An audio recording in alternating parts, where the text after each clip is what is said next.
বন্ধু বান্ধৱীসকল, আজি আমি কথা পাতিম মানুহৰ জীৱনত দুখ কিয় আহে আৰু সেই দুখটো আচলতে কি। বলক তেন্তে পলম নকৰি আমাৰ আজিৰ ভিডিঅ'টি আৰম্ভ কৰোঁ।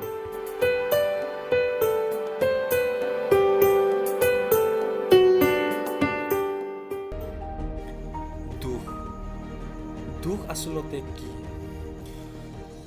দুখ আমাৰ সফলতাৰ আঁৰত থকা শক্তি নে দুখ আমাৰ অসফলতাৰ আঁৰত থকা শক্তি? যদি আমি ভালদৰে ভাবি চাওঁ, গম পোৱা যায় যে দুখ আচলতে এটা সফলতাৰ আঁৰত থকা শক্তি। দুখ আমাৰ জীৱনত থাকিবই। জীয়াই যদি আছে তেন্তে দুখো আছে। লাগিলে আপুনি এজন সাধাৰণ ব্যক্তিয়ে হওক বা লাগিলে আপুনি এজন মহান ব্যক্তিয়ে হওক, হয়তো কেতিয়াবা কম, হয়তো কেতিয়াবা বেছি। কিন্তু এইটো সঁচা যে দুখ হ'লে আমি কষ্ট পাওঁ।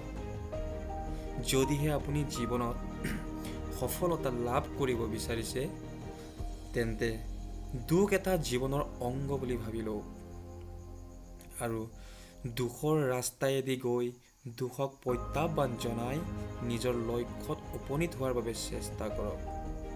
যদি জীৱনত আপোনাৰ দুখ নাথাকিলেহেঁতেন, তেনেহ'লে এবাৰ নিজেই ভাবি চাওক, দুখ কি আপুনি উপলব্ধি কৰিব পাৰিলেহেঁতেন জানো? যেতিয়াই আমাৰ জীৱনত দুখ আহে, তেতিয়াই আমাক দুখে এটা কথা শিকাই থৈ যায় যে জীৱনত কোনো বস্তুৱেই ইমান সহজে পোৱা নাযায়। লাগিলে টকা পইচাই হওক, লাগিলে প্ৰেম ভাল পোৱাই হওক বা জনপ্ৰিয়তাই হওক, ইমান সহজে একো বস্তুৱেই পোৱা নাযায়। প্ৰতিজন সফল ব্যক্তিৰ আঁৰত দুখৰ হাত আছে, কিন্তু ইয়াৰ ডাঙৰ কথাটো হ'ল,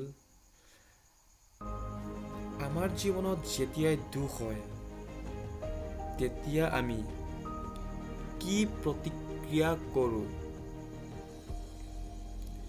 যিসকল অসফলতা ব্যক্তি, তেওঁলোকে হাৰ মানে দুখৰ আগত, আৰু যিসকল সফল ব্যক্তি, তেওঁলোকে হাৰ নামানি দুখক প্ৰত্যাহ্বান জনাই সকলো দুখ কষ্ট নেওচি আগবাঢ়ি যায় লক্ষ্যৰ দিশত।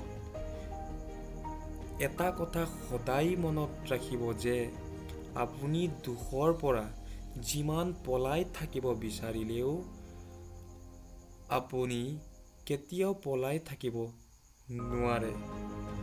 গতিকে যেতিয়াই আমাৰ জীৱনত দুখবোৰ আহে, তেতিয়া আমি সেই দুখবোৰক নিয়ন্ত্ৰণ কৰি সকলো দুখ কষ্ট নেওচি লক্ষ্যৰ উপনীত হ'বলৈ চেষ্টা কৰিব লাগিব। তেতিয়াহে আমি সফলতাৰ বাবে অপেক্ষা কৰিবলৈ নেলাগিব। সফলতাই আমাৰ বাবে অপেক্ষা কৰিব। বন্ধু বান্ধৱীসকল, আজিৰ এই ভিডিঅ'টি ইমানেই আছিল।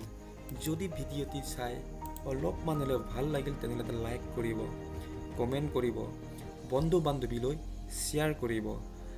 আকৌ নতুন এটি ভিডিঅ'ৰ সৈতে লগ পোৱাৰ প্ৰতিশ্ৰুতিৰে আজিলৈ পাই। জয় আই অসম।